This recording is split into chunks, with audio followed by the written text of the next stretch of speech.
It's tax season, and at LifeLock, we know you're tired of numbers. But here's a big one you need to hear. Billions. That's the amount of money in refunds the IRS has flagged for possible identity fraud. Now here's another big number. 100 million. That's how many data points LifeLock monitors every second. If your identity is stolen, we'll fix it guaranteed. One last big number. Save up to 40% your first year. Visit LifeLock.com/podcast for the threats you can't control. Terms apply. Hello. I'm currently out of office. An article I read recently said we're more relaxed and more productive after a good break. So, I've gone to Barbados for a month for science. Yours, Toby. Take your holiday as seriously as British Airways Holidays take your holiday. Atoll protected.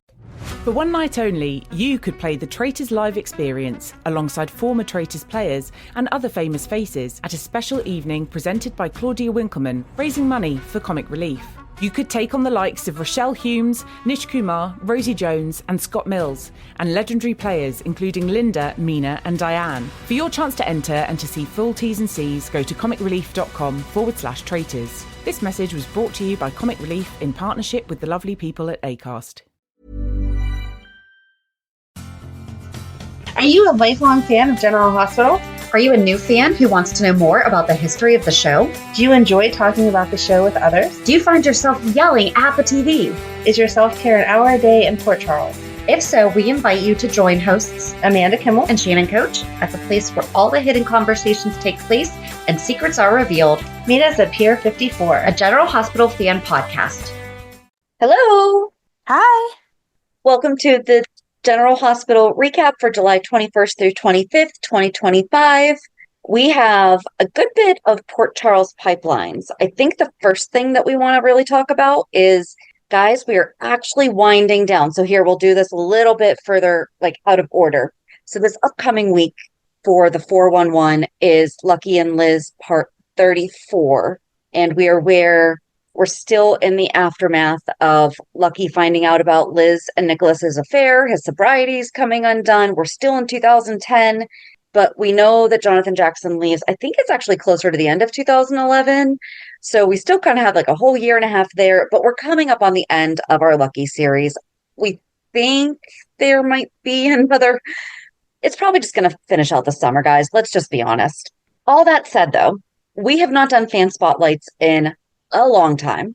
And so I'm going to reach out to the people who have already submitted that we have not done fan spotlights for. However, if you would like to go ahead and resubmit if you are still interested before I reach out to you, please do. If you've never submitted for the fan spotlight, just go to our website, generalhospitalpodcast.com, and there is a button for fan spotlight. Just fill out the form and we will schedule a time for the three of us to chat, or if you have somebody else in your house that also watches with you, the more the merrier. We haven't done it yet. The multi-generational. Yes, that would be awesome. We've done the spouses. Yep. But yeah, so if you want to be a fan spotlight, if you don't know what we're talking about, basically it's where we just talk to you, the fans, listeners of our show, but also fellow General Hospital fans. It's kind of like our show. We just talk about how you got into the show, your favorite storylines. Amanda can handle if you do like Nina. I think I'm calmed down now. But yeah, it's fun. And also, if you have, you know what? I'm going to make another form. Do not hold me to it that this is actually going to be up for Monday. I'm going to make another form for 411 ideas. I love it. Why have we not done that already? Mm-hmm. Love it. We've had people write in and say, hey, you should do this. Hey, you should do that. Oh, another thing, we're still collecting, what was it? It was your favorite times that General Hospital has been mentioned, like on other shows, or that, either characters have been referenced. It doesn't have to be a huge, long story, but, maybe just send us an email with times that you noticed General Hospital being mentioned, like maybe a set of dogs were named Luke and Laura, something like that. or that you've seen the same actor on a different show. Like I know that Carolyn Hennessy has been on, it's a Disney show. Jessie. Okay. And I feel like Diane's funny on General Hospital, but she's very, very, very matter of fact. On that show, she's a little more aloof and funny. Yes. Right? Yes. Okay. I've only seen like a snippet and I was like, oh, she's kind of ditzy. And it's interesting to see Diane being ditzy. So yeah, that's kind of what we're looking for. So if you want to be a fan spotlight, if you have an idea for a 411, if the form is not up on the website, please just email us at peer54podcast@gmail.com. And also, if you have a favorite story, now it does not have to be a 50-part storyline. There have been plenty of 411s that we have done that have been 20 minutes, that have been 45 minutes, that have been an hour. Yes. Even an hour and a half. So if you have a favorite storyline, please don't feel intimidated that you have to get into the insane detail that we do. Honestly, sometimes just hearing the passion in other people sharing the stories. Absolutely. Is fun. So if you have a story that I know that we have a fan who really loves Blackie and Lou. And so they're going to tell us that story because neither of us know it. So I'm really excited to hear somebody else excitedly share that story with us, Yes. So we would love for you to tell us a 411 and it would be different than a fan spotlight, or we could just figure that all out. It could be a twofer. It could be a two-parter, right? It could be a two-part. Yeah. Cause we could do the 411 and find out all about their love of what got them started and why that's their favorite storyline. And then the following week they can have story time and tell us. Yes. Okay. I love it. Love it. Love it. Love it. We do think, and I'm just going to call her out on this, that we just need to get Holly back on as a fan spotlight because girl, she's got a lot to say to us. She does. So Holly, you need to be a fan spotlight again soon. No pressure. Thanks. And I know you're just going to email me on Monday and say, hi. So anyway, we'll start with her because it was actually Monday night. So first, sorry for the random thoughts last week. Last week, wine might have influenced them. Girl, I understand all of that. And sadly, Amanda sometimes gets those texts. So they are funny most of the time. Yes. So regarding the most recent, her subject is, I have the perfect idea for this storyline.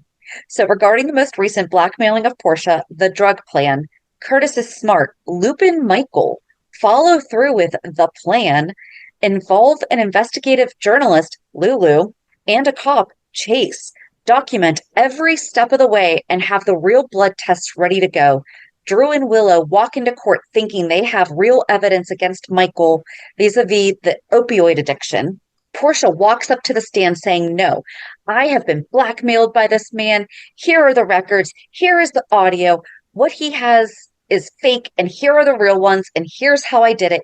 And here's what he had on me, which I've already disclosed to the board. Check and mate, good soap. I'd be so happy. And girl, that is not happening. I am so sorry. It is not happening, but I love the idea. Your perfect storyline was completely undone this week. I am so sorry because I do like that. And it would actually make Lulu interesting and possibly be slightly redemptive. Yes. I do like all of that though. Mm-hmm. And then, I did not know this. GH character's married. It's Andrea. Did you guys know that the actors playing 88 Turner and Jen Sidwell are married in real life? I did know that. I thought I had told you that. You did not. I'm sorry. See, that's for me not being able to, us trying to not do spoilers. That kind of gets stuff in the way. Text. I know, but it was in my head. I did text you, so I'm sorry. So I just looked it up, and on General Hospital, menacing mineral mogul Jens Sidwell, Carlo Rota, and no-nonsense Assistant District Attorney Justine Turner, Nazanin contractor, have been both major threats to Sonny, Corinthos, and in recent months. The two actors are married in real life, but their characters have rarely interacted on General Hospital. Aww. See, now I want to watch. Now I like watching that kind of stuff because then you watch them look at each other and it's like, okay, you guys are really good actors, but you can see when they have like little cutesy moments and stuff, even though they're probably really trying not to. Like there's this Right. one picture. She probably is not trying to look slightly lovingly at her husband, but the way she's just like staring at him. Oh, I mean, Turner is not trying to stare this way at Jens. And honestly, it's really not lovingly either. It's kind of a look of disgust. So she's just remembering what he did not do last week. But no, I did not know that. Thank you so much, Andrea. That's awesome. And she enjoys listening every week. Thank you. Thanks, Andrea, for telling Shannon things that I thought I already told her. That is helpful. This is why we have the fan base that we do. And then Holly on Sunday, July 20th. Wait, what was the... You said the other one was on Monday. I'm sorry. So she emailed us Sunday night. So it would have been after after we'd already recorded and edited. And I just said, oh my God, Portia, I loved her this week. And then Monday is when she wrote in talking more in depth Got it. of, yeah, but it had to do with how I snoozed everything, that they were in the incorrect order. So I apologize for that. Holly loved Portia first and then came up with the perfect storyline. Okay. That was fantastic. So yeah, just to recap again, Lucky and Liz, 33, 34. I thought it was 33, but it could be 34. I think it's 34. Oh, okay. What did we just say? Yeah, it's 34. 34, okay. See? Because it'll pick up where Lucky just found Liz passed out in the church. I'm glad you were paying attention. So for this week's Hulu, is there anything else that you can think of that you may have forgotten to tell me? No, and if so, then Andrea will just tell you next week. It'll be fine. Okay. So for Hulu headlines, on Monday, Carly and Brennan discuss the future. Ugh. Snooze. Dante gives Anna food for thought. Jason gets nostalgic. No, I feel like Anna gave Dante food for thought. Yeah. Sorry, go ahead. No. I think that he did. I think that they fed each other. Okay, well, that just sounds dirty. Move on. I don't want to know how that is dirty. Anna and Dante? That's what makes it dirty, is that it's Anna and Dante. Feeding each other. Yeah, they shouldn't be feeding each other. They shouldn't be feeding each other. Oy. Jason gets nostalgic. Vaughn has a stern warning for Jocelyn. Brooklyn is in for a surprise. On Tuesday, Laura gets disturbing information. Isaiah encounters Portia. Sidwell makes an announcement. Lucas shares his suspicions. Martin has news for Tracy. On Wednesday, Jason is determined. Dante and Lulu are alarmed. Nina seeks out Drew. Portia makes a revelation. Willow's behavior causes concern. On Thursday, Elizabeth reunites with Obrecht. Mm-hmm. Nina wants to take action. Willow and Scout have a heart-to-heart. Alexis has a frank talk with Drew. And Trina holds her ground. And then on Friday, Willow and Drew's wedding day is filled with drama.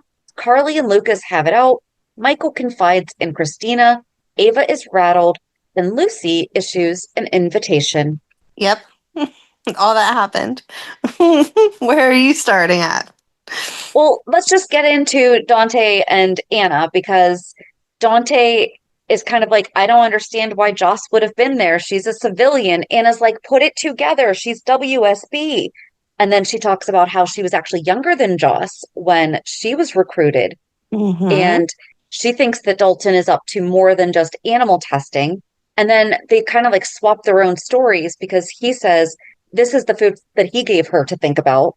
Why are we thinking about food? Food for thought. Food for thought. What is the origin? Food for thought origin. It originated in the 1800s, suggesting that ideas and concepts can nourish the mind in the same way that food nourishes the body.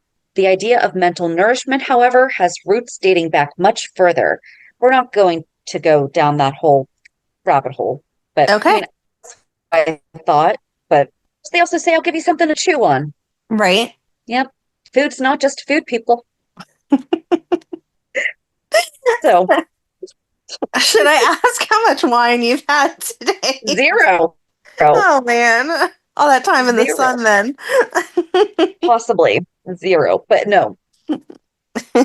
So she's sharing about how she was studying dance and she was basically naive. And he says that he went in with his eyes wide open because he had already been a detective. He had already done the undercover stuff. So he was already kind of in that line somewhere, but she wasn't. And he was like, have you ever thought you wished someone had come and told you more about the WSB when you were starting? Like, would you have changed your mind? Mm-hmm.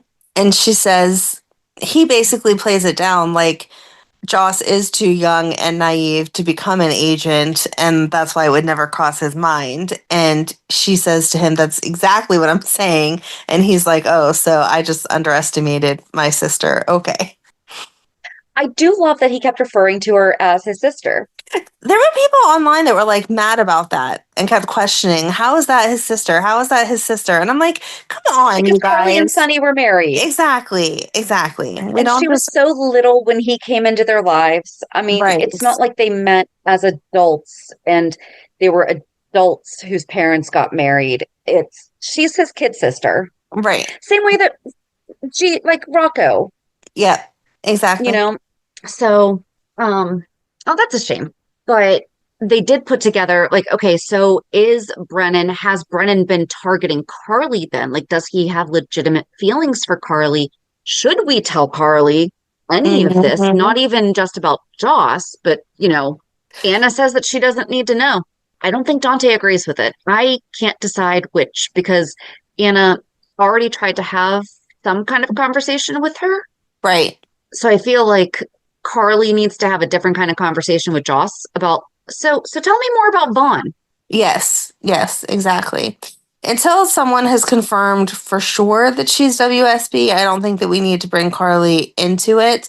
But I mean, Joss herself has even been questioning, she said it this week, why is he dating my mom? Doesn't that seem inappropriate that my boss is dating my mother? And that he was dating my mother when he recruited me, that feels off. So right. I would like her to be able to confide in someone other than Vaughn and hear them say, like Dante, yeah, that's messed up. That's not the way it's supposed to go. Okay, maybe now we have to tell Carly or we have to take it to the higher ups because something's not right here. And I feel like they're probably just not even going to explore this because when it was Charles Measure as Brennan, we got the feeling that he probably had a child that he had to keep ties with. And that's the impression that I got. I think we talked about that a little bit, was there was definitely something that he was in deep regret about, that he lost a relationship. And I thought it was a child that he had to be away from because of his work in the WSB. Right. I don't feel like we're getting that anymore because what he talked to Carly about this week was about how he always saw how people who tried to juggle work and life, it just got in their way and it made them sloppy. And so he didn't want anything to do with that, but it didn't have the same feeling that it did back when it was the other Brennan. So I'm not getting the feeling like he had to give something up. It sounds like, no, I just made the decision. I'm not getting involved with anyone except for I'm going to rent out the MetroCorp pool for you for the day because you're worth it. I feel like he's giving the impression that she's the first time that he's ever considered even having any kind of a relationship. But then Vaughn calls Joss out on his personal life is none of your business. Think about it. He was in prison. He was going to federal prison and is now the director of the WSB. Something's not connecting there and it's none of our business. Right. But he's the best agent that there is. You did a really good job paying attention to all of that. I was distracted by the fact that her dress matched the MetroCorp towels. Who? Carly's? Carly, her, like, the top of it was kind of like flowery or whatever, but the skirt part, like when it showed them sitting next to the pool, it has orange and white stripes on it, and the Metro Court towels are striped, and the chaise right behind her was orange and white striped, and I was like, hey, your dress matches your towel. So I'm glad I that you did paid not such pay good attention to that. attention. Well, that's good. That I 'cause did not pay attention to. what they were speaking about was probably more important than that, but yeah, that was where my brain kept going back to. Yeah, no, I did not pick up on that. I'll find a picture for you and send it to you. Okay. But everything felt very contained this week. Like, we saw that conversation between Brennan and Carly and the conversation between Anna and Dante, but then it didn't continue through the week. Right. I pretty much feel like Monday and Tuesday, really. Mm-hmm. Because, so Jason is telling Carly about how he thinks that he saw Britt, but he also says about how Rocco had just been asking about her. And then they were talking about something, and he says, well, maybe that's why I thought that I saw Britt. And then he tells her about thinking that he saw Britt. And then Obrecht walks in, and Carly's like, well, that's weird. Right. She's like, that's not a coincidence. The Obrecht's back in town. Yeah. I liked that Obrecht, so we saw Rocco and Obrecht talking, and then we saw Dante. Oh, it was like a whole big deal. I didn't understand that either. So first we see, I'll back up some. First we see Spinelli and Obrecht at the axe throwing thing. Yep. And then you see him texting Lulu, and I'm like, why are we texting Lulu? And then Obrecht leaves with James to take him to camp, and Lulu shows up and is like, what's wrong? And he's like, I just knew Maxie would want me to tell you this in person. I love the fact that we have Spinelli being like the good husband, partner, whatever, trying to cover all the bases that that Maxie would cover. I don't think that needed to be an in-person conversation. Hey, by the way, Obrecht's back in town. Thought you might want a heads up. Simple as that. So then Spinelli leaves, and Lulu stays there to throw some axes so she doesn't have a panic attack or whatever. And, I couldn't. That is right. So then she calls Dante, and Dante shows up, and she's like, I had to tell you this in person. Obrecht's back in town. So then they both go together, and you're under the impression that Dante is still like on the clock because he just left the police station. And they go to the Metrocorp pool where Rocco's working and see Rocco talking to Obrecht, and then they're both like, what are you doing talking to our son? Oh no, Lulu came over and told her she needed to leave right now. Right. And I'm sorry, you don't own the Metro Court. People are allowed to be there, and your son has a job where it is his job to accommodate them and get them their towels and refresh their drinks and whatever. He might have had no idea who she was even, and you guys just assumed that there was some horrible thing going on. But I loved that Obrecht didn't throw him under the bus and be like, your son contacted me, so why are you getting all snippy with me? She was just like, I'm sorry, I thought we could all coexist. I'm not sure why we can't just let it be how it is. She did have a dig when she said if it wasn't for my Britta, he wouldn't even be here. But it is technically correct. So I mean, she's not wrong. She's not wrong. And if Lulu wouldn't have been such a jerk in the way she approached her, maybe she wouldn't have made that snide comment. Right.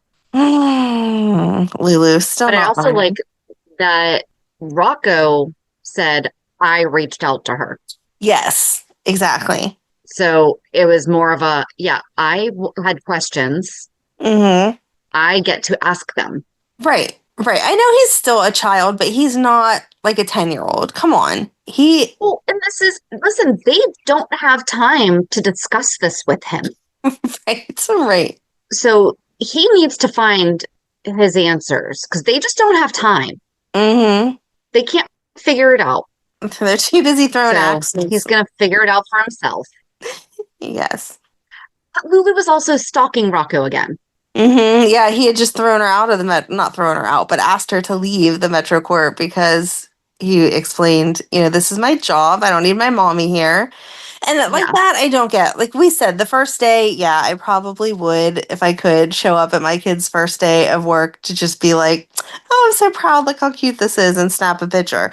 But to keep going there when it's not like she's staying at the hotel or anything like that, why do you just keep showing up at the pool? I mean, but that's the thing. It is a public pool, and everyone does go there, but she doesn't have to be the way that she's being. Maybe she could remember she has another child and be taking that child to the pool. That might make sense. What? Yes. In case you didn't know, Lulu has a daughter. Her name's Charlotte. Okay. So we just don't see her? We cannot see both children at the same time. She's working at Lila's kids, but the only reason that we know Lila's kids is going on is because I assume that that's the camp that Obrecht needed to drop James off at. Yep. But they didn't actually say that. I don't think he didn't even have the Lila's shirt on. No. Where's the shirt? Right? We remembered that the shirt exists because Wiley had it a few weeks ago. But James doesn't get one. James really does get screwed out of everything. But I love James. I mean, he's just the cutest. He is.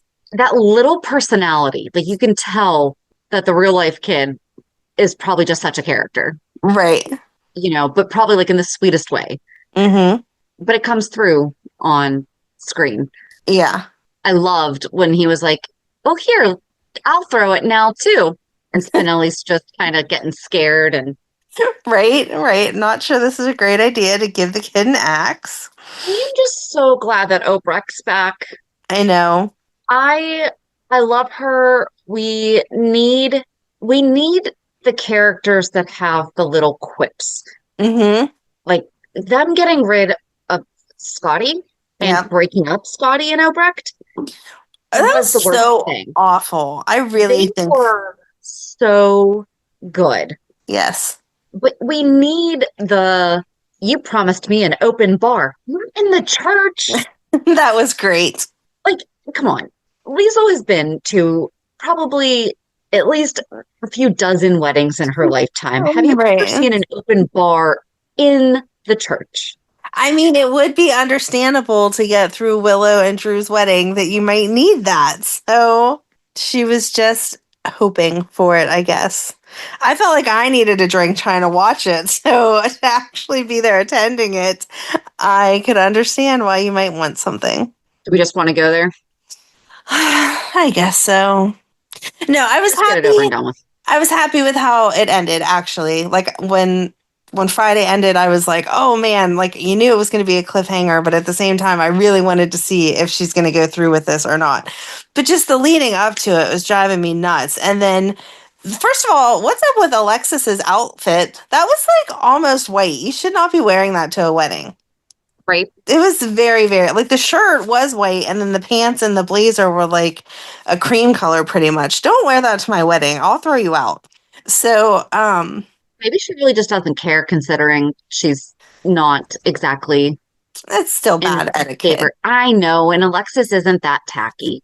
And I thought it was more ridiculous that they were walking around handing out paper invitations. Like, you already RSVP'd online, but here's an invitation. If I get married and I do online invites, I am not then printing out real invites. It's one or the other. Why are we doing both? The wedding's tomorrow. Can you please give me your food order? The caterer needed that information 2 weeks ago. Yes, exactly. If you are having that kind of a meal, you don't make that decision the day before. They had to place the order well in advance. Yes, I agree. So all of that was just dumb. And then we see Alexis take Scout to see Willow, and it's, she has this present. Okay, fine. Gives it to her. It's a very cute picture of the two of them together. And then Scout instantly says, or do you want me to call you mom? Like, I did not think that child would say that. I'm sorry. She was close enough to her real mother that a few months later, she's not just signing up to call Willow, of all people, her mom. Especially where it hasn't even been a year since Sam died, and not at her age. Right. It's not, I could see if she was like a toddler, that there might be some confusion but she probably would not have asked as properly as Scout did.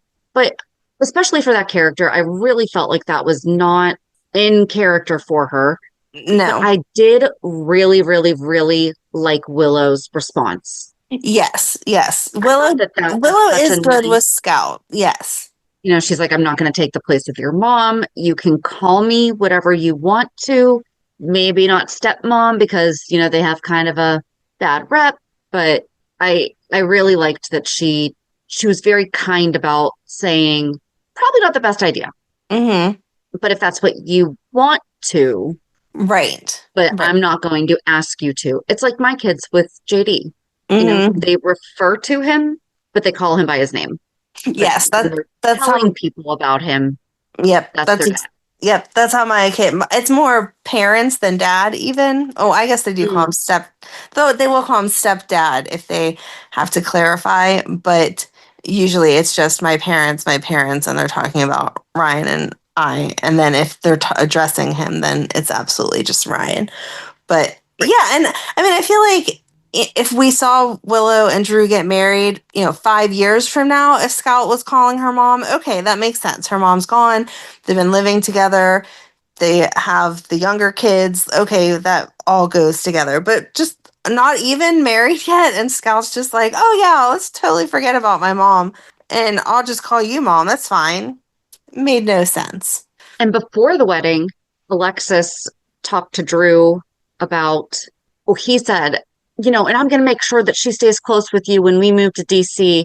And she's like, have you even talked to your daughter about this yet? Again, like I mentioned this a few weeks ago to you. And Drew says that he hasn't. And Alexis just suggests, how about you make sure that you have a definite answer before you even tell Scout, because this is where she goes to school. This is where she has grown up. This is where her friends are. And then Scout comes in and says about how excited she is that everyone's going to be living in the house together. She's going to be able to see everybody all at the same time. And Alexis mentioned about Rocco, and Drew said, not really. And she goes, nope, Scout will disagree with you. Right. Hello. I'm currently out of office. An article I read recently said we're more relaxed and more productive after a good break. So I've gone to Barbados for a month for science. Yours, Toby. Take your holiday as seriously as British Airways Holidays take your holiday. Atoll protected. For one night only, you could play the Traitors Live experience alongside former Traitors players and other famous faces at a special evening presented by Claudia Winkleman, raising money for comic relief.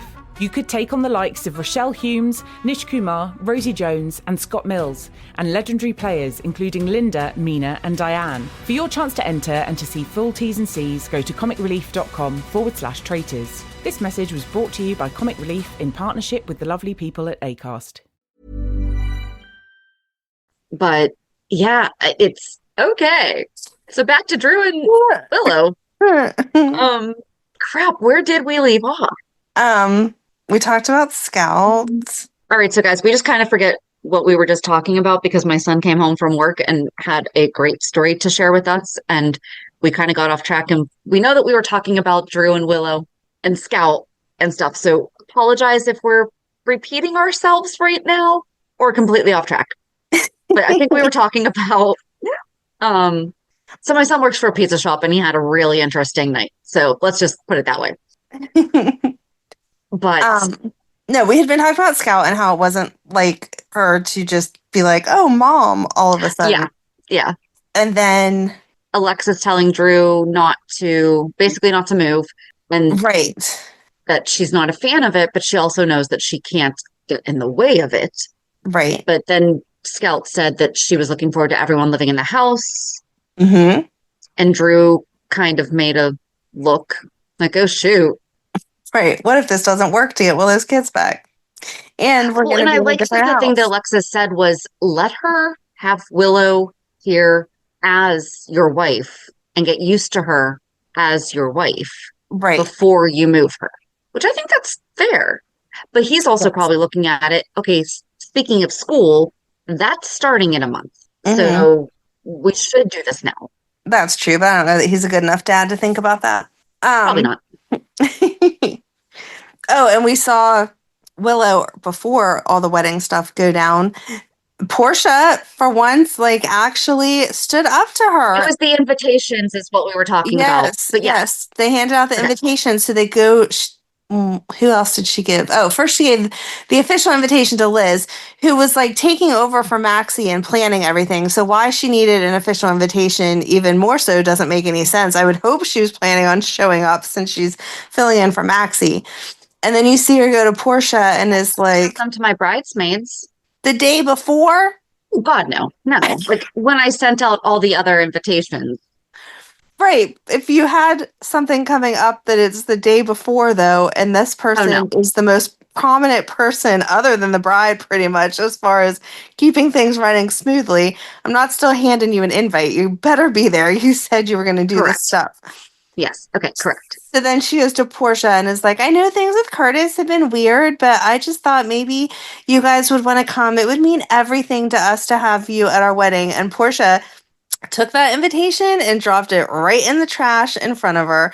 And she was like, was that really necessary? And she was like, yeah, I apparently have been speaking to you like wearing kid gloves. I need to tell you that this is the man you're about to marry. He is asking me to doctor blood results so that it looks like Michael is addicted to pills. And at first Willow's like, he wouldn't do that. And she's like, no, I'm telling you, that's exactly what he asked me to do. And, you know, what kind of rep would Michael get after everything that he's been through? Now he's addicted to drugs. Like, what would that do to the rest of his life? And then Willow totally like changes and is okay, well, I trust Drew more than anybody else. So if he says that's what we have to do, then that's what Michael deserves because he took my children away from me. He's blackmailing me by telling me I can't see my kids, blah, blah, blah. What? Yeah. It made no sense because also, okay, Portia gets some credit, but also she says something about how what he wants her to do is so like against her code of ethics and all that stuff. And it's like, he's asking you to do it because you literally did it to him. Mm-hmm. So I appreciate the fact that you think, I can understand where she thought she was coming from, but it's not correct. Nope, not in the slightest. And then, so back to the church, we see like everybody being seated and whatever. That's whenever we see Scout give the present. And that's whenever it hits Nina as they're getting ready to exchange that present. That's when it hits Nina that it absolutely was Willow that was messing with Sasha and Daisy. And what is she going to do about the fact that this is her daughter now that would do anything and would jeopardize a baby's safety just to mess with Michael and Sasha. So she goes down and is having a panic attack, and Ava is telling her to calm down. And then she's like, no, I've had enough. I thought that I could do this, but I can't. I've had enough. This is the end. And you see her stomp off. And before she can get up to the bridal suite, you see Curtis walk in. And he was great. Like, I just need to let you know that before your romance was going on, your mom and your fiance were hooking up. So what do you think about that? And right. I was surprised he was. We also didn't see her already. reaction. Yeah, like, we didn't see her reaction until Nina went up. Right. I thought that when Nina stopped at the door, she was going to hear Curtis's voice, or when she opened the door, Curtis was going to be in there, and she was going to have stepped right into him telling her. But instead, Willow's there all by herself, and Nina's like, what do you need? And she's like, I need you to be honest with me.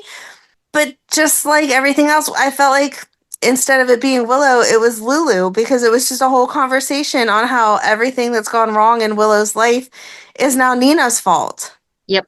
Yeah. She was like, you're why I lost my kids. And Nina's like, you remember that there was a period of time where I was telling you not to move in with him, to not do these things, to not do this. Right. This is kind of why. And you weren't hearing it. So Willow's like, no, it's your fault that I ruined my marriage with Michael, and it's your fault that I've been building this relationship with someone who has apparently been lying to me for all these months. And I'm like, what are you talking about? You ruined your relationship with Michael all on your own. No one encouraged you to do that.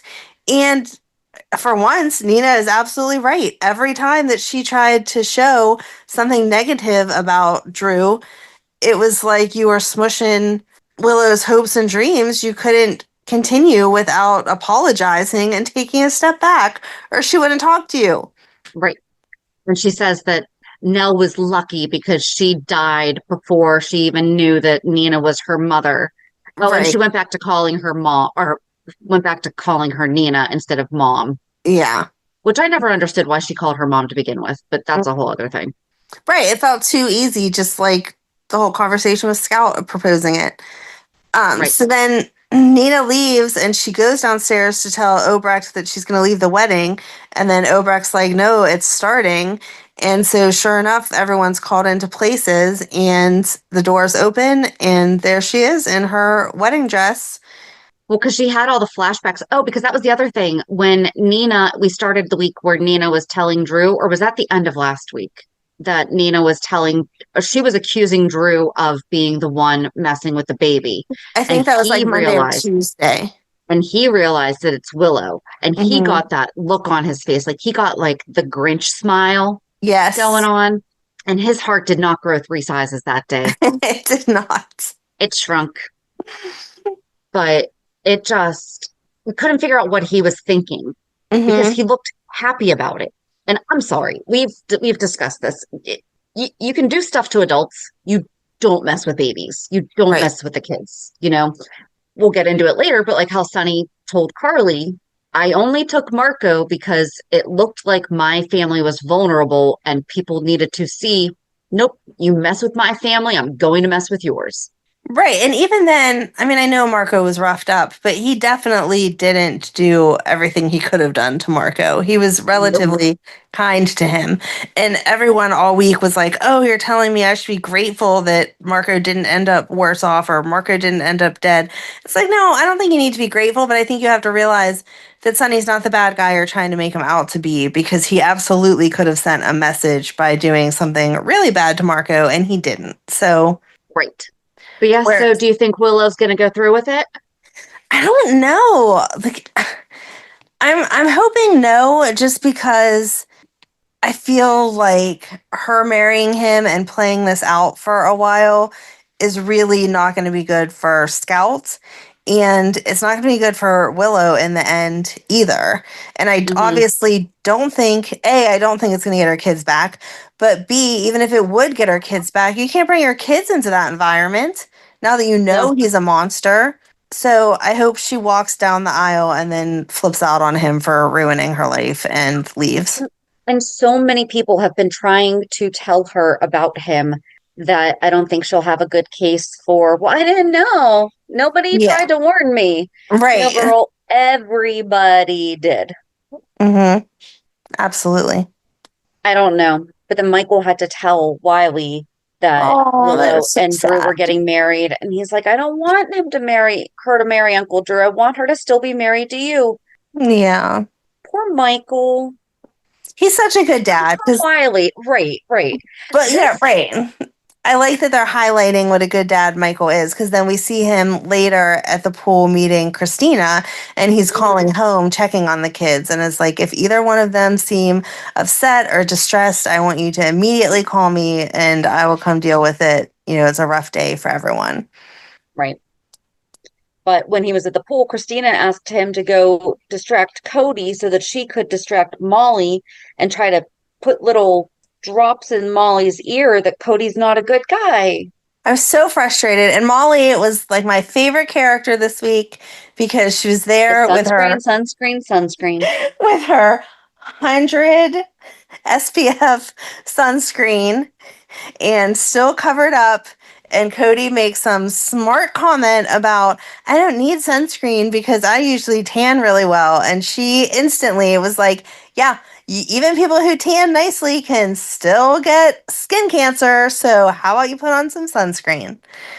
Anyone that knows me. You can sponsor us. Right. Amanda will take a lifetime supply. Oh, I would definitely take a lifetime supply of 50. You really don't need 100, but 50. Yeah. Absolutely. I do use sunscreen, probably not as I don't reapply as diligently as I should. Well, I would yell at you, but I'm not with you. But I also don't burn the way that you do, though. But again, If Shannon. I did, no. But if I did, I would definitely be at this point in the summer. I mean, it's still being used, but it's like it's not stopping me from getting tanned. Like Right. I am just If you are tan. someone who tans, you will tan through the sunscreen. It's only blocking the harmful rays, not the ones that give you a pretty tan. I'm jealous of everyone with their pretty tan because I just turn into a lobster and then peel and go right back to Casper the Ghost. But you got to use your sunscreen. And especially as we're getting older, like you don't want to end up with your skin all wrinkly and leathery looking. No, So I know. good job, Molly. She had her big hat on. I was so proud of her. She just like put Cody in his place. And so, yeah, he's like, okay, you made me scared now. Sweetly. Yes. Yeah. He's They like, were so cute. they were. So why Kristina has to go over and start accusing Cody, like, oh, he's just trying to get with you because you have money. Okay, Molly has a good job, but I don't think that she has money worth manipulating someone for. She even said, I'm a public servant. You know, Exactly. and we know that she probably doesn't really take money from Rick. You know, sure, her dad buys her stuff, but she's also not daddy buy me. It's he gets her a nice gift, you know, Right. but he's by no means paying her rent No. or We saw her anything. car a few weeks ago. It was not the same type of car Rick's driving around in now that he has all that money from Right. blackmailing Alexis. So, yeah, she makes a nice salary, but not something that Cody's She's- trying to manipulate her out of. It's almost like she's living within her means That's crazy. without making it somebody else's responsibility to fill in her wants. What? Does that make sense? No, people don't do that. But yeah. I didn't like it. It was icky because then Michael and Kristina went off to talk about other stuff, and Cody comes back with some drinks, and you can see that now Molly's looking at him like, oh, maybe Christina's right. I'm not sure. It's like, no, Cody's just a nice guy. Stop it. Well, I did like that Michael, when he came back, said, well, I'm really glad that you just made me take Cody away or, prevent Molly from getting to know a guy that really likes her. Right. He said something along those lines, like, what are you doing, Kristina? You're being ridiculous. Mm-hmm. And she was. Yep. Oh, we saw Trina run into Kai this week, and he was hoping things were going to change, and she was like, absolutely not. Wearing her skirt from the 80s. Why is all these fashions coming back? I did not pay attention. It was like a jean. I think it was white, but it might have been jean. Anyway, but that material, but right around the hips, it had the little like extra material. You know what I mean? Do a quick Google search, and you'll know what I mean. Or even just look up Trina and Kai from this week. I'm looking it up. Shoulders up. I always thought it was there to like hide someone's hips, but in Trina's case, she does not have like anything a ruche, she needs like to the hide. ruche, like where it's like all cinched up and everything. It's not cinched up. It's like an extra layer of material around. There's probably a name for these skirts, but I don't know. My daughter is not home. We cannot ask. Okay. Yeah, I'm not going to spend all this time looking for it.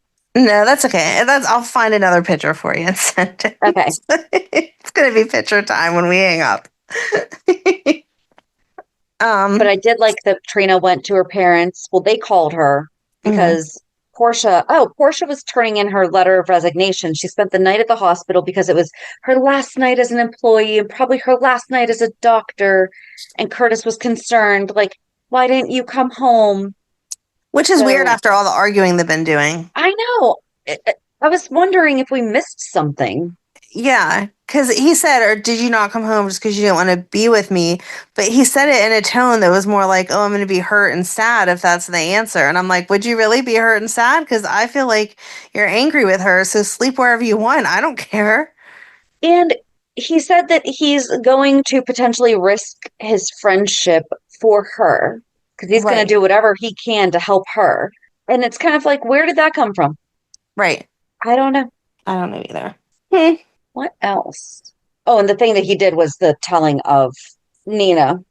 Right, right. That was what he needed to go off. Oh, because Trina was like, what does dad have to do that's so important? And she was like, I have no idea, but I'm not going to interfere with whatever your father's trying to do.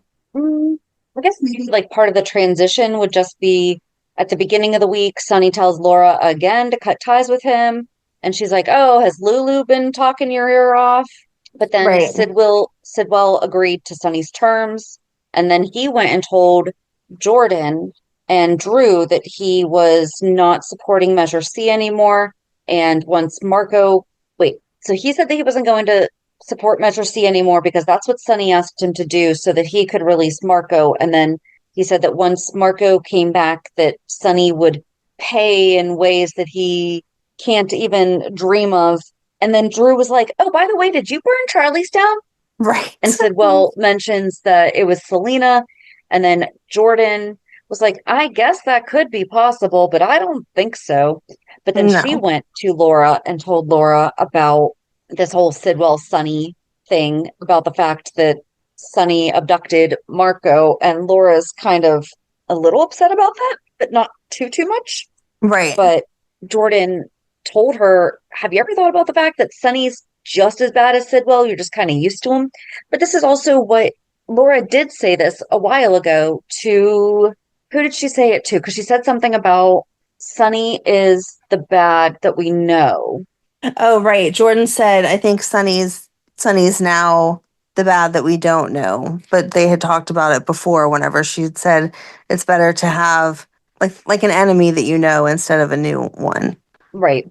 But then Sonny went to see Marco and told him that he should move back to Miami and he should stay out of his dad's businesses. He's like, well, I can't do that because I'm his attorney. Mm-hmm. And then Sonny had previously kind of threatened Lucas and then went and told Carly, hey, have you told Lucas anything that he might use on me? Because he turned me into the cops. Then Carly and Lucas start fighting. I kind of like them fighting. Yeah, I like them fighting. It was just extreme because they've always gotten along since they've matured and become adults. They've always gotten along. And now he's like, here's the key back to your house. I'm moving out. I know. Marco lives at the Metro Court, which is owned by Carly. So where are you moving out to? Right? Hmm. And also, quick side note, Lucy invited Sidwell to the wedding and he declined. So I think, because Marco, once Sonny had him released, went to the PCPD and just said, well, I was going on a hike and then I got lost and then I wound up falling and I fell and my cell phone broke. Well, didn't something happen with his car too? You know, just everything. And then Sonny relays that to Carly later on. She's like, that's a really bad day. Like she actually was believing it, not Right. There was no sarcasm in her voice. There was no, wow, talk about a bad day. It was as though she really believed Right. that was happening because he said it in front of Sidwell and Turner, right? Yes. At the PCPD. Right. So then, there was no charges brought against Sonny. And that's when Sonny told Carly that Lucas had turned him in and asked, does he know anything? Right. Oh, apparently they did have the memorial. But they didn't really. I mean, they were in the church, but we never heard anyone speaking about her, saying anything nice about her. Yep. Anything? Nothing. Well, I actually thought that Sonny and Marco were going to have a good conversation. Oh, because that was the other thing that Sonny talked to him about was, do you think that I am responsible for your mom's death? And he said, the day afterwards, I did tell that to the police, but I do think that she did it to herself, but not self-induced, not intentional. Right. And she just did what she always does. And Sonny's like, I didn't even know she had a drinking problem. We're all right there with you, Sonny, because it never happened except for that one night.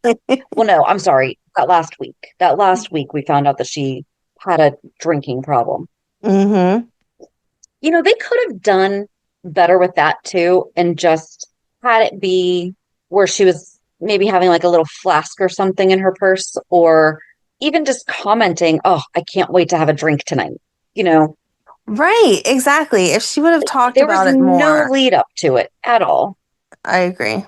You really had no idea. I think that is everything except for, oh no, I'm sorry.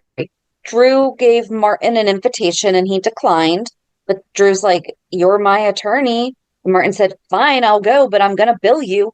And then Martin found an envelope to Monica under the seat in the living room. And it looked like one of the kids had drawn all over it, whatever. And Right. it's a letter written to Monica saying, it's been a long time. I'm sorry that you've been ill. Who's this going to be from?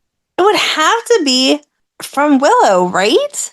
Because if it was from Drew and he saw it, he would have snatched it out of Martin's hand if it had something incriminating or whatever. So the fact that he was like, oh, it's just probably some paper that the kids picked to color on or whatever, it was addressed to Monica. I'm assuming it just didn't get mailed out then? See, I was assuming that they were at the mansion and somehow just wound up in the mail and took it to color on. I feel like they're kind of old for that. And why are they being unsupervised like that? Well, and why are they picking an envelope and not like a full sheet of paper and not opening it to use the full sheet? But also, we just had this situation in our 411s where Spencer drew a picture on the back of a letter. Yes. So here we are again. The kids' artwork's getting everyone in trouble. Well, that letter had already been opened. So I Right. just don't see them. I don't know, I feel like Monica, maybe, again, I'm thinking too much into it. I'm sure I am. But I feel like, okay, Monica's not feeling well. So her mail is hand delivered to her by one of the housekeeping staff. And Yuri is totally bringing that to her and reading it to her. Right. And then if it's important that she may want to look at it later, it's sitting on the bed next to her or put on her nightstand. It's not downstairs in the living room. It's not downstairs on that table in the foyer. It's in Monica's room. So the kids came upstairs, visited with Monica, took one of her letters without anyone noticing, colored on it, then brought it back to their house at Willow's. Whew, okay. They have a better way of keeping. This is what we're not going to believe on this show. It's Britt not just that, came back from the dead. Oh, it's apparently working for the WSB. Okay, we don't know. We don't know any of that. Vaughn said our contact just arrived somewhere, and that somewhere is where they showed on the screen and said blah blah blah city, and that's when Britt got out of the car. I'm not saying you're wrong. I'm just saying no one's told us that yet. Like, it definitely. I think that was heavily implied that Britt is working for the WSB. Or is Britt bringing back the DVX and she's working with Emma? That would be good. I could go for that. Okay, I'll take that one. I like option number 2. Liesl went and shared her condolences with Alexis and said that they're part of a club that no parent should ever be part of. I'm thinking Obrecht doesn't know that Britt's alive. I mean, she said a lot this week about her daughter. I mean, that was her whole issue with Liz. She was like, oh, yeah. And you acted like it was no big deal because you were trying to protect Nicholas. And then it turns out my daughter dies. But hey, no biggie. So I could see her saying that to Liz, knowing that Britt's alive, just to remind Liz of the type of person she was in that situation. But I cannot see her as a mother going to another mother.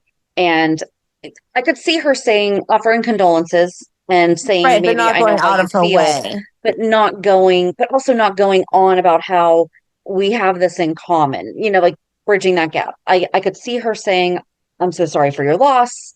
Right. I know that it's difficult, and leaving it at that. Not, we're part of a club that no one should be part of. Mm-hmm. Like, that part, I feel like that's what made me think, oh, she really doesn't know. But I guess we're going to find out. We will. But I don't know. I don't see Britt being alive and not telling her mom that she is, though. I do, if she might have been doing some. See, now here's the thing. So I'm not very familiar with Huntington's, but I do believe it is basically still, I don't know if incurable is the right word to use, but from what I understand is it progresses and it's I feel like incurable is good. That I feel like that sums it up without us saying something insensitive just because we don't I know that's what I'm trying to say. I'm like, because I just know that it progresses to the point where it's not a very pleasant, Well, I mean, livable. right. That's what Britt had said before. That like that was the whole reason that she was leaving. She was leaving before she got killed, but she was leaving because she said, "I don't want anyone watching me turn into the shell of a person that I once was." So, And that's what Jason was remembering. And he's like, but you just have the marker, you don't have it. mhm. So I hope that if she was going under any treatment, I hope that they do the same honor that they do with Robin. And Robin never received any kind of a treatment that was not happening in real life. Mhm. And they've done an excellent job at that with the progression of treatment for HIV and AIDS. I hope that if there has been progress made in with Huntington's, that they stay true to Right, that real course life, because yeah. that's just not fair or kind to people to kind of give that. I mean, it's the same thing like when we were thankful that they didn't bring COVID in. It's Right. no, it's too much, but yeah. So okay, I am assuming that Britt is working for the WSB. I would But assume now so. that but then as I thought about it though, maybe she's working for the DVX. That would be fun. That would just be a fun twist because, like you said, they did set it up so that you are led to believe that. So, wouldn't it be fun if she's not WSB and she's following WSB? That would be a fun twist. Because I could not, there's just something, it feels wrong about her working with Brennan. Mm. I don't see that. Oh, whatever happened to his assistant? I don't know. That's a good question. She hasn't been there the last few times. Did she leave with Charles? I don't think so. Because she was going to kill Valentine and she went off book. Maybe and he yelled at her. He did. Maybe she got a new assignment because he didn't want to work with her since she didn't listen. Okay, maybe. But all that, the only thing that was left is the Home and Heart episode. Oh, yeah. I'm glad you remembered that. So I guess we're done with Morgan Fairchild. I guess so. And Flora has Flora's garden. Yes. And all her little flowers. And so Brooklyn was stepping in on the Home and Heart show as spokesperson. And Lucy decided that this would have been a great opportunity for mother and daughter to reunite and bring Lois back. Yep. Without telling Brooklyn. I really did feel bad for Brooklyn because you could see all the emotions on her face. Like, she misses her mom. She wants her mom, but at the same time, it shouldn't be that easy of a forgiveness for what her mom has done. And the fact that, unfortunately, her and Gio still don't have a relationship is obviously weighing heavy on her mind. So, yeah, I'm not going to give you forgiveness when I'm still struggling with the actions that happened because of what you did. But they did kind of get in their own little groove there. They sold out of all the products. Yep. I did feel bad for Lois too, because she did not know. Right. She didn't know. Brooklyn did not know. It was totally Lucy. How Lois did not tear Lucy apart, I don't know. Mm-hmm. Well, they had to be professional because they were on the air, but it was nice to see her confide everything because the Home and Heart toast was like, I mean, all mothers keep secrets, blah, blah, blah. And she's like, no, not like what I did. This is different. And so I was happy to see her take accountability for the fact that this was a major thing, not just like, oh, I lied that her high school boyfriend moved when really I threatened him to stay away from her or something. Right. But then Brooklyn fired her as the spokesperson so that it never happened again. Yep. I didn't like that Tracy seemed so happy about that. And then that led us into Martin being happy to tell Tracy that Sidwell pulled his funding for backing Drew with everything. And Brooklyn was like, you guys need to knock it off. Leave Sonny alone. So I was happy to see her still standing up for Sonny, but I felt like Tracy knew better than to have that discussion in front of her anyway.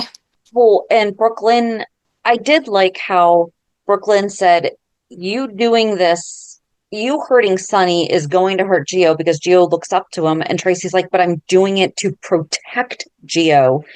And Brooklyn doesn't know that Sonny told Gio that he supports Tracy being against him. Right. But so, yeah, I don't know if that new youth truth serum is real. Makes me want it. So, Exception. Yeah, no. no. From what I can see. Alrighty. No, see, that's a bummer. Like, that's something that we talked about this, that they really could. I mean, so obviously, getting into cosmetics is completely different. It's totally different than bags. But they came out with a Deceptor. Right. Yeah. Shophomeandheart.com is not active. It says, thanks for visiting, but there's no shopping. I also just probably would have liked like an eyeshadow palette. Yeah. You know, something simple like that. All right. I do think that is it. I guess that actually does roll us pretty well into reality check. Like in real life, if you give me a really nice eyeshadow palette, well, because they have them. I mean, I have one based on The Mandalorian, Grogu. Mm-hmm. You know, they do them all the time. They do. I feel like I have too many eyeshadow palettes because I really only use like 2 or 3 shades of brown. And anytime that my girls, like, they'll get the huge fancy ones with 8,000 different, it's not 8,000, but with a lot of different colors. And then what's left is brown. And so they're like, I'm going to throw this away. And I'm like, don't throw that away. It's perfectly good. Like, they buy the expensive makeup palettes that I would never spend my money on. So sure, I'll take your browns before you throw that away. Thanks. Yeah. I get a lot of them through like the FabFitFunds and stuff like that. Yeah. Reality check. So what else is your reality check? I really have like nothing. I mean, I guess that should be a good thing. Knock on wood. It was a very just whatever. I worked a few days. Madeline had cheer camp. When did we record last week? Was it Friday? It was Friday. Yep. Okay. So I was on my sunscreen kick like I always am this week because Madeline went to the local wave pool with her friend on Sunday, and Madeline is as pale as I am. And she put sunscreen on before she left the house, and I packed her with a whole can of sunscreen. And I always tell my kids sunscreen like 100,000 times. But she got into the wave pool and was having a fun time and did not get out and reapply. So she came home looking like a lobster. So much so that then she was in pain on Monday, so she couldn't go to cheer camp. And I was like, all right, girlfriend, here's your natural consequence, and you're losing your electronics for the day because your team was counting on you being there and you could have prevented this. Like, if this was regular sickness, it wouldn't be a big deal. But you caused this by being too lazy to get out of the pool, and you know you have to do this. So, and it was ridiculously hot and high heat this week. So it's not like she had applied and she couldn't keep up with it. Right. Right. Exactly. So, I mean, she's just old enough. And from the time that my kids are little, because we are so fair, I'm like, sunscreen all the time. So she knew. But anyway, lucky for her and me, it was bad that one day, but we applied plenty of aloe throughout Sunday when she got home and all day Monday. So she was able to go to dance Monday night and Tuesday cheer camp, and Wednesday she had dance in the morning. So she was late to cheer camp, and then after cheer camp, they were doing a dinner as team bonding, and then after the dinner, she needed to be at her tumbling class. So I spent all day on top of working just playing Madeline's Taxi because she had all these places to be. But that's what it's like to be all that craziness. I'm sure everyone's feeling the same pain as we are sadly getting closer and closer to all the back to school and practices starting and all of that stuff. So all the other parents out there, I will pray for you because it is such a pain. This is going to be my first year. Oh, if you none of that. I was going to say, if you start missing it, you just call me. I'm sure I can assign you something. Okay, so that's going to be weird for me. That's just going to be so weird. Were you done? I'm sorry. Yeah, no, you're good. I'm done. So how else is your week? Kind of the same. Just a lot of running around here and there. Work, being my daughter's chauffeur, getting a lot of stuff done for her services. We kind of are making progress on some things. So hopefully, well, we had a conversation with an organization that was hoping to hire her. So she had been doing a work experience with her school, and they had talked about possibly bringing kids on during the summer out of that program. Well, Okay. they were doing a similar program with the ESY kids. And so they were actually cutting back hours until possibly the fall because they just don't have the funding for it.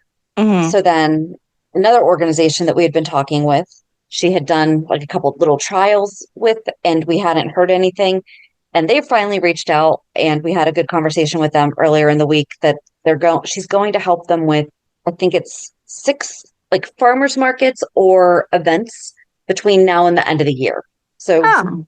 I mean, that's 6 days. And we even talked about it. And I said, listen, I said, we started the process of getting her supported employment. So that's going to take about a month and a half to get everything together and hopefully find her a job. And, we have to get the job coach and we have to coordinate all those things. But this will be nice as like something that's like a little extra. So even if it is only like one event on a Saturday once a month, at least it's something, Right. So kind of just trying to get all that together. She starts film camp, not film. I have to stop saying film camp because it has not been film camp for 4 years. This is the 5th summer that it's not film camp, but that's what it started off as. Mm-hmm. So she starts that next week. Oh, we increased our gym days to 3 days a week now, and she still wants to go. She wants to go before camp next week. So we'll see how that goes. Wow. I'm really just so proud of her that I'm she's impressed. dedicated. Can And we she, have our like, books and we write everything out. She knows we're doing arms and legs, glutes, abs. can she send some of that motivation over here? Because I would not be, first of all, I'm not that motivated, period. But I feel like even if I had been going the past few weeks, if I had an excuse like that, I'd be like, oh, that's too early. Sorry. We'll just have to skip these days. Well, so a bummer is that our Wednesday night yoga class is not going to be being held in August because they have lost funding. Oh, I'm sorry. I know you Yep. guys really enjoyed that. So they're hoping that it comes back in September, but they've been over the past probably like 3 months having to kind of reschedule things and slim down some things because they're a nonprofit and they are specifically for people with intellectual disabilities and autism to Mhm. have exercise because my daughter goes to the gym with me, yes, but there's a lot of other adults or even like older teens, young adults that would not be able to go to the gym, but are able to come to this type of a yoga class. And there Mhm. are different yoga classes. So like the one that we go to is called supported autism yoga, and it's for the person with autism, autistic. My daughter identifies as autistic and their supports. So me as her mom and caregiver, like this is our time that I'm not just mom, I'm not just caregiver, like I'm also and we have such a great time in this class. Like it's such a nice and it's nice for me to be able to bond with other parents and Right.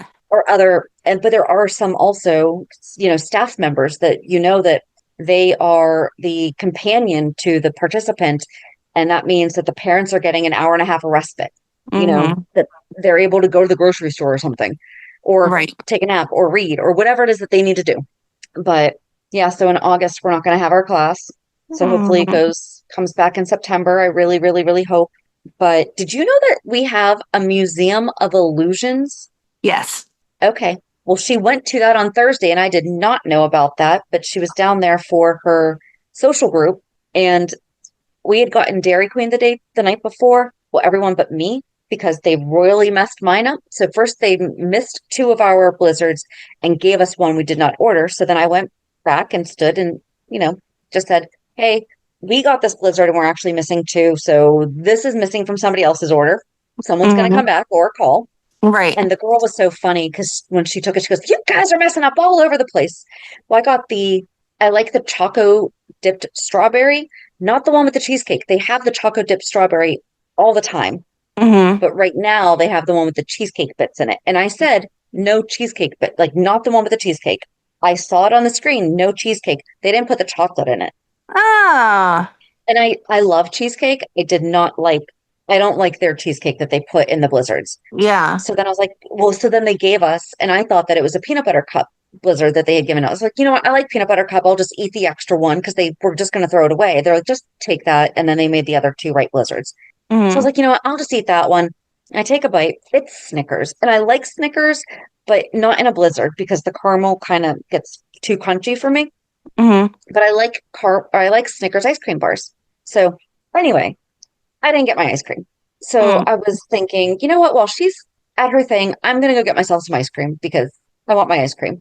And I put in, and I know that not all Dairy Queens are drive-thrus, and I should have known that the location that it was taking me to was not a drive-thru, but it was in the South Side.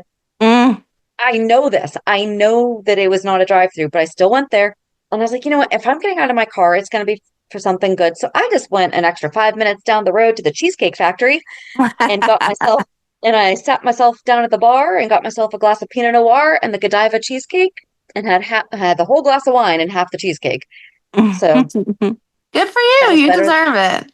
That was better than the blizzard. So, but yeah, so really, I mean, I guess just kind of a week. Yeah, we're boring. We are. I'll take it sometimes though. No, why can't every week be a Jonathan Jackson week? Right. I wonder that myself. Yeah, speaking of Jonathan Jackson, we will continue talking about his time as Lucky Spencer on this upcoming week of Lucky and Liz and Lucky Spencer. Part 34 and 40 something. So have a good week. And we'll meet you at the pier. Bye. Bye. If you enjoyed today's show, we invite you to go to peer54podcast.com to subscribe on your favorite platform. Don't forget to leave us a review. And you can also follow us on many social media channels. Just search for Peer 54 Podcast. Also, we are not perfect, so if there is something that we missed or messed up, just let us know by emailing us at peer54podcast@gmail.com.